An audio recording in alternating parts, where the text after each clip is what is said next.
করবো আমি তেল কই। তো দেখতে থাকুন রান্নাটা। আমি মাছগুলো ভেজে নিয়েছি, আর কড়াইতে যে তেল ছিল ওর মধ্যে আমি আরেকটু তেল দিয়ে দিলাম। এটা তেল কই তো একটু তেলের পরিমাণটা বেশি লাগবে। দিয়ে দিলাম আমি একটু জিরে ফোড়ন, তেজপাতা আর শুকনো লঙ্কা দিয়ে দিলাম। আমি মশলা করে রেখেছিলাম আদা, জিরে, কাঁচা লঙ্কা, এটা আমি ভালো করে কেটে নিয়েছি। আর কেটে নিয়েছি সাদা সর্ষে আর কালো সর্ষে। মশলাটা দিয়ে দিলাম, জিরে আদা বাটা।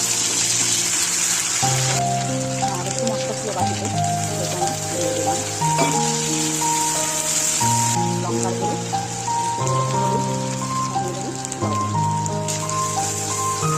কাঁচা লঙ্কাগুলো অনেক বড় ছিল তো তাই ছোটো ছোটো করে কেটে নিয়েছি, অনেক মোটা মোটা ছিল। মশলা থেকে আমার তেল ছেড়ে এসছে, মশলাটা কষানো হয়ে গেছে। সাদা সর্ষে কালো সর্ষে বেটে নিয়েছি।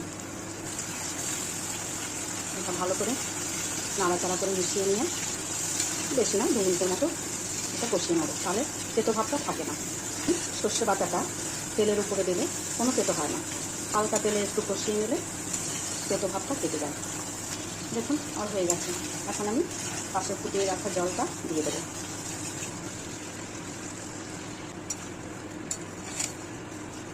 এটা ফুটে উঠলে মাছগুলো দিয়ে দেবো। দেখুন মাছগুলো, কই মাছ আমি ভেজে তুলে রেখেছি, ফুটে উঠেছে। আমি মাছগুলো একে একে দিয়ে দেবো। দেখুন এত বড় বড় কই মাছগুলো।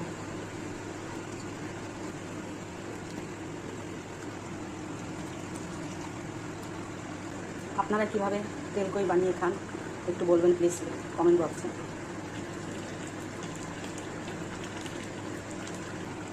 হালকা একটু ঢেকে দিই।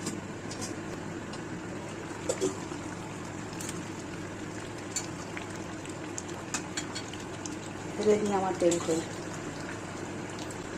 আপনারা ওইভাবে বানিয়ে খেয়ে দেখবেন, খুব ভালো লাগে।